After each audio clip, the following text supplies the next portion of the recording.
Hello guys, welcome to the Train Parrot. Why is Bitcoin up today? Well, people are betting on the odds of a ceasefire, peace coming in play, less uncertainty, but the question is, who is betting on that? In today's video, we're gonna have a look at the data. After all, this channel is data-driven trading, and we have to look into who is really betting into this. A rally is absolutely different if it's driven by retail versus driven by institutions and smart money. Make sure you stay until the end of the video. I'm gonna do a wrap up with my immediate actions I'm taking. I'm talking specifically about the long that we opened a couple of days ago at 98.9. Guys, if you like this type of content, make sure that you're subscribed to the channel, hit the notification bell to get notified every time I put out one of these videos. Give this video a like, give this video a comment, that really helps the channel. And if you want to see the channel to continue to do dedicated, in-depth, frequent updates on top market cap coins as well, it will really help if you can go ahead and do that as well for those videos. Later today, we have a live stream with Matt from Bitcoin Magazine Pro. This time we're gonna focus not just on TA, but actually on on-chain data, seeing the big picture, what has changed in the recent months. Do we have more upside? It's always nice to hear the opinion of Matt. After all, he's an expert on on-chain data analysis. That's at 3 p.m. UK time. Well, the explanation that CoinTelegraph is giving to this positive move is the agreement from last night of the ceasefire. Continued capital inflow into spot Bitcoin ETF is boosting investor confidence across the market. You can see yesterday we have 350. That's definitely pushing the all-time high of total cumulative inflows into all the ETFs. We're still looking within the parabolic move of these accumulations. And they also refer to a classic bullish pattern in play, positioning BTC for a potential rally into 144K. So scrolling down, I'm pretty sure that they're gonna be talking about the cap and handle, or one of those that are starting to become very popular on Twitter. Yeah, exactly. This one in here, as you can see, the correction into 74K, and then the V recovery, and right now we are hitting precisely 112 and forming a bull flag around this area. This specific pattern, if we measure the high of the cap and we extend it from around here, I will do it from the neck, but some people do it from the lowest price of the handle. That points to 144K. Articles like this, more often than not, are contrarian signals, so I do not like seeing so much positiveness out of the blue, because that tends to trap retail. Opportunities come in when there is blood in the streets. That's why we ended up buying around 98K, and I will let you know what I'm gonna do with that position in just a few minutes. You can see that in June, finally, we are back into the green, just 0.58% after 2 months in the green. The equivalent year in the cycle is 2021, where we had precisely the opposite, 3 months in the red, followed by a July that was very positive. Summer tends to be pretty painful, and we are seeing kind of the opposite so far. June is about to come to an end. I was expecting, if we close at those lows and we go into the mid-90s, July was gonna be the month where we kind of rescue the price coming out of the summer. But if we are about to close June and we close it like this, we're gonna have to think about a different expectation for July. Yesterday we complete fully the CME gap. Let's actually update the Bitcoin status and let's have a look. If you are part of my Patreon community, you have access to this, and you can leave it on a tab on Chrome and monitor as I'm writing all my stuff and notes in real time. What have we got? We have on the 4 hour in the microstructure an uptrend. We have a second bullish breakout, which I'm gonna cover, CPR pivots that were reclaimed in just a single shot, and we are now testing the top anchor VWAP coming from the all-time high from below. All of that strength is transferred into the daily time frame as well, where we are seeing as well ongoing resistance test. We are testing that resistance. I'm gonna show it to you. We have a lower low form and a higher high that is still not possible. The neckline has been reclaimed. This affects the weekly time frame as well, potentially. And on the weekly, after last Sunday, we lost the support. Now we are attempting to reclaim it. Remember that magic number 104.4? Well, now we are at 105, so possibly, maybe we reclaim it. We'll talk about that.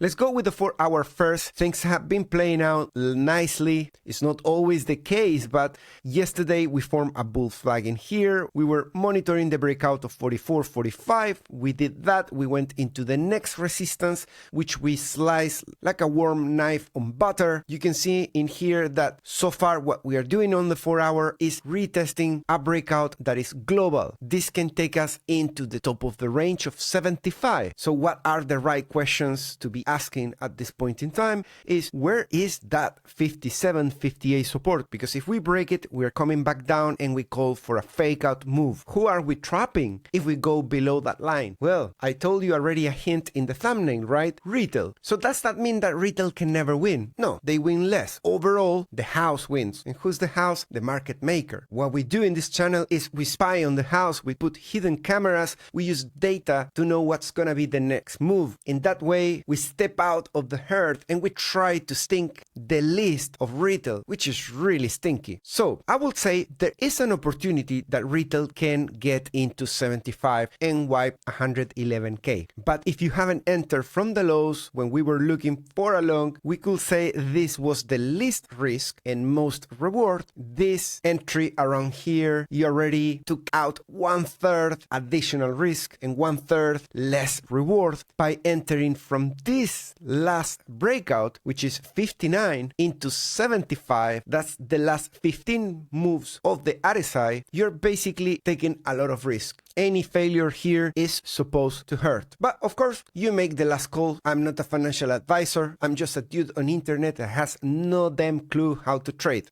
I'm just using RSI. I have no clue what I'm doing. So we got into that resistance of the VWAP anchor to the top of the all-time high. That is precisely what we pinched yesterday. There is a lot of confluence around that area because we have this order block that dumped all the way from 106.5 into 98.1. That was the final stop, and it all started from this order block. Of course, there is previously 2 more order blocks, but this is the first that is a big challenge, and it coincides with the anchor VWAP, and it coincides with the last resistance before the top of the range for the momentum. At the moment, as I say, on the RSI, we are confirming this breakout above an RSI of 58, and RSI 58 precisely coincide with 105k. We already took all the fair value gap in this area, and now we are leaving behind, below 105k, a bunch of juicy fair value gaps. Number one, a fatty one and a skinny one at 102.7. They are a lot more clear in this area where you can see that we don't have any further upside coming from fair value gaps. That doesn't mean that we have to stop there, but we don't have that motivation. At the moment, just looking at this chart, it looks like we should be coming back for clearing the imbalances up until 103.387 or maybe 102.5. If we manage to hold 105, then we have in play that move that currently retail is primarily responsible for. At least this last leg in here is where I'm starting to see retail coming in heavy, increasing the CBD of aggressive market buyers. They buy at any price with small positions, but a ton of them. And that is what market maker likes to distribute into. But anyways, let's assume that they manage to confirm the breakout in here. They break the top of the range. They break against order block number 1, order block number 2, order block number 3. If they have the strength, the muscle to do that, they can get into 110,700. That's pretty much 111, and by that point, they will have taken all this liquidity. Look at that, retail acting like a market maker. That deserves a round of applause. On the daily time frame, we are seeing that so far we are not being able to break the resistance. That resistance is at the moment around 52.53, but we did something really bullish. We reclaimed the green support. That green support was 102.8, and we put a quite decent green candle that is reclaiming the neckline. That neckline was at 101.4. We closed below it, and we did something really strong. We managed to reclaiming with a massive green candle, and that is responsible for bringing the RSI back within the previous range. We're back inside the squeeze, and that squeeze now can explode to the upside above 52.53, or it can come for a retest of the new support at 38.82. So we need to reduce these numbers. There you go. Let's see where is that in the price. So for the breakout, we need to put a daily close above 105,751. And to completely destroy the hopes of the bulls, we need to close below 99.592. These are moving targets. And if we manage to break that resistance there, which is, as we say, around 105.8, we can have a breakout that can span all the way to this top of the range. We have a top percentile at 76, and we have a top of the range based on these declining peaks 1, 2, 3, 4, 5 across the whole bull market, located today at 85. You can see I'm playing devil's advocate and I'm thinking, well, what if they make it? So the target of 76.55 is around 124k, and that 85, if you are in need for a little bit more of blood pressure, that is 145, which pretty much is in line with the breakout from the cup and handle that people are already seeing. On the weekly is where things are looking a little bit sketchy in here, because we put a massive red candle breaking down. We have the support from the bull market support band, and now we are coming for a revenge rally. But this revenge rally is a little bit overextended. In theory, we should be finding resistance at 104.4, closing below that, and continuing our way into the bull market support band. That is what the weekly time frame says from this chart. Of course, if we put a green engulfing candle relative to this red one in there and we reclaim this range, then the whole thing absolutely changes. And we look into the general markets, because general markets are putting a breakout. All of that thanks to the ceasefire optimism. The problem is that that optimism, in my opinion, is very thin. If it doesn't persist, if anything changes that, the disappointment, the bitterness can definitely bring back Bitcoin below 104.4 and once again put the S&P and the Nasdaq below the weekly resistance. I'm crossing fingers that we get a positive outcome, but that's all I'm gonna do. I'm not necessarily gonna bet on that big like retail is doing at the moment. If I'm wrong, I don't give a crap, because I am a swing trader, so one thesis wrong doesn't cost me any miss out. I don't experience the feeling of missing out. There's opportunity every day, literally. On the CPR, we are doing something phenomenal. We are reclaiming the pivots with a massive green candle once again, and we are at the same time breaking out from this bullish flag. As I mentioned before, the breakout has a target towards 111,000, confirming that that is the technical target. Now we need to see and look into the data if we really trust this, if we're gonna buy it, or if we are just gonna ignore it or short it. I am getting a sell signal from leverage squeeze. This is not a very high quality signal. It's not the signal number 2, which is the one I really love. This is the signal number 1. It can have a good performance within certain contexts, but not always the case. So I wouldn't necessarily trade this signal to enter a short from here, but I will take it as this. We are starting to get an overcrowded move to the upside, and that's it. No action for now. Let's look at the liquidations. We already say that 111 is the biggest. Before that, we have some snacks that we could consume at 109. Below the price, there is nothing very significant. Let's zoom in this area in here. There's just some tiny bits below the price. One chunk at 104.4 and another chunk at 103.3. And then there is this peak in here, the most substantial one at 101.7,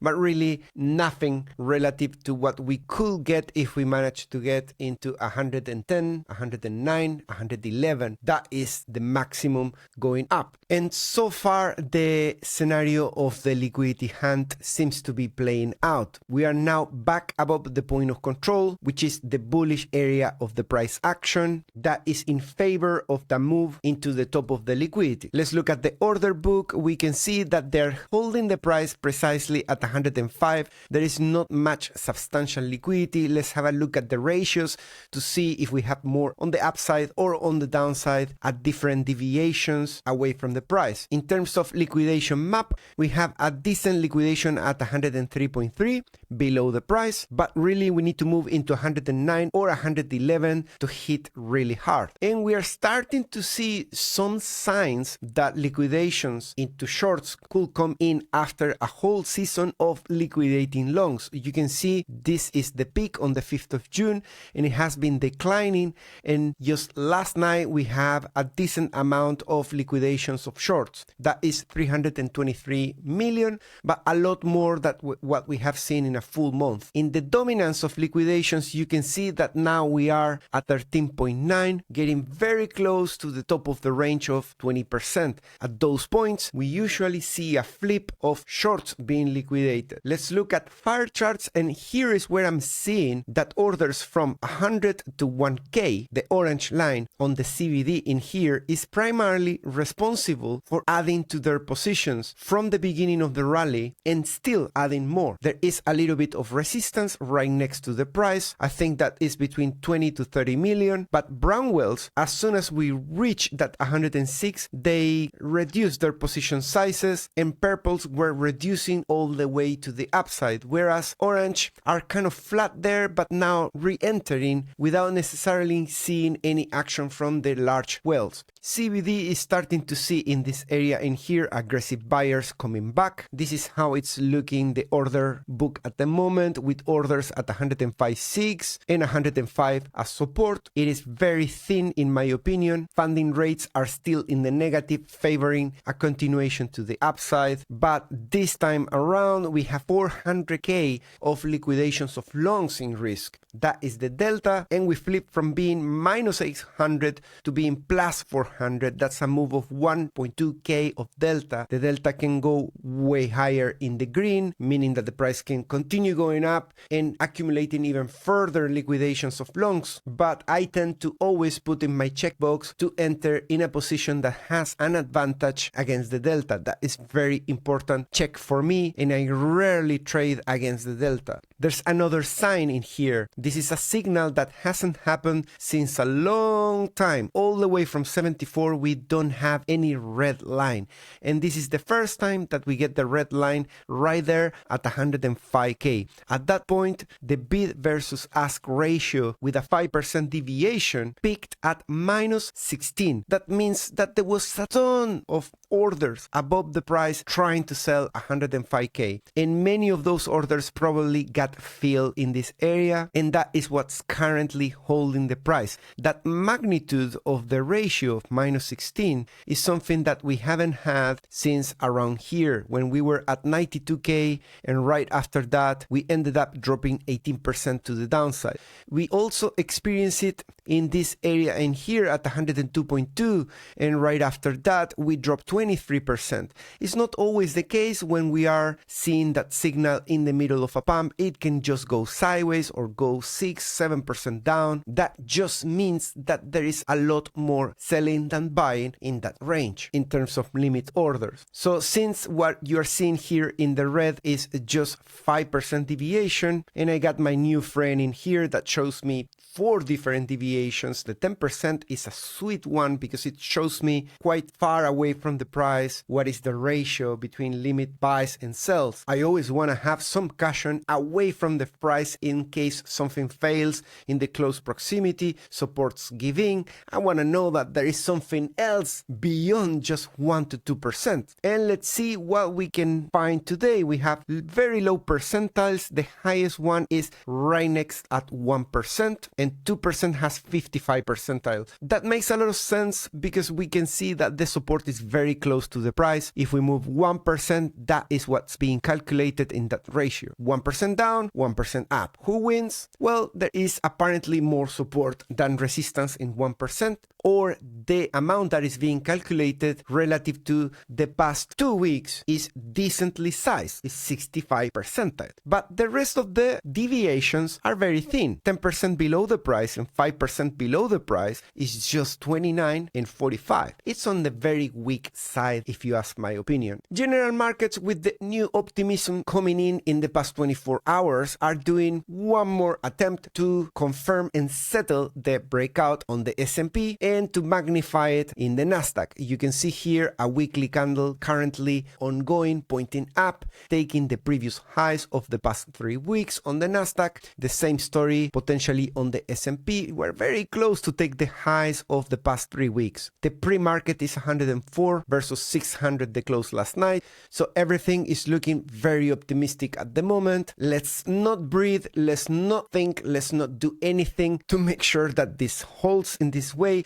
Remember that any bad news, anything that is arm wrestling with what Trump is saying, has the potential to push this back down below resistance. Even gold is breaking down, dollar continues to just go sideways in the momentum, and we are revisiting the lows of the past 2 weeks. VIX completely destroyed the double bottom and is going for another bottom against the long-term support that starts from December 2023. Most of the stocks are with pre-market prices of 1, 2, 3 points above the closing price last night. Last night we closed like this, so we should be seeing a continuation if nothing changes. The day for crypto in general is extremely positive. We can see now double digits to the upside. Let's see if this is clearing out the damage of the week. Not with everything. Say Aero, Kaya are pointing up with Jasmine and some meme coins, and for the month people are still underwater. The Bitcoin dominance after hitting our resistance of 71.81. If you didn't watch my video from last night, I made an update that the reading of 73 was wrong. It was 71.81 what we captured last night when we were being a lot more specific in here, more cautious, and we have already kind of pinched that level. If I zoom in, you can see 71.81 RSI weekly, and where the dominance hit is very close. The cross B ratio is also at the top of the range. We'll see if we finally get that topping signal. The USDT dominance is already ahead with the thing that I was calling out, which is to top around 5% and start declining into July thanks to the fractal that we captured from 2021. So there are always conflicting signals. That's always gonna be the feeling after you watch one of my videos. We have retail being primarily responsible of the bullishness in here. We have an announcement yesterday from Trump that people are actually trading, but we need to be careful because who is trading this at the moment is mostly retail. There's been some inflows on the ETFs that is always positive to see. The Nasdaq and S&P are supportive of the move to the upside. When it comes to my position, my intention was always from the very beginning to enter at the low 98s, 99. I shared that with my Patreon community. I shared the position to long on Twitter, Instagram, and Telegram, so it went completely public. And now I'm making public that I exit precisely at 105k. At that point, I fully 100% acknowledge that we can go into 110, but in order to preserve my 100% win rate in the past year, I'm no longer comfortable with the level of risk that we could be seeing in this area in here, with all the order blocks, with retail being involved, with an overcrowded trade from leverage squeeze, and I'm extremely happy that we actually made it into 105. Initially, I was dubious and thinking to exit at 103 when we were closing the CME gap, but I decided to place a stop loss right below that and then ride the rest with that stop loss in mind. Once we got into 105, stop loss moved very close to that point, went to sleep, hit, out, job done, and now looking for the next position. If you want to be fully informed by the time on everything that I'm planning to do, that I'm doing, or that I couldn't manage to do, which sometimes happens, you can get all of that straight into your email if you join my Patreon community. Everything goes public as well, but that extra love from you guys is appreciated. It's helping funding my team and improving the quality of all the videos with editing, thumbnails, and all of that. Overall, it's a win-win for everybody just for $10 a month. Thanks so much, and I'll see you later at 3 p.m. UK time with the live stream with Matt. That's gonna be a fun one. Bye-bye.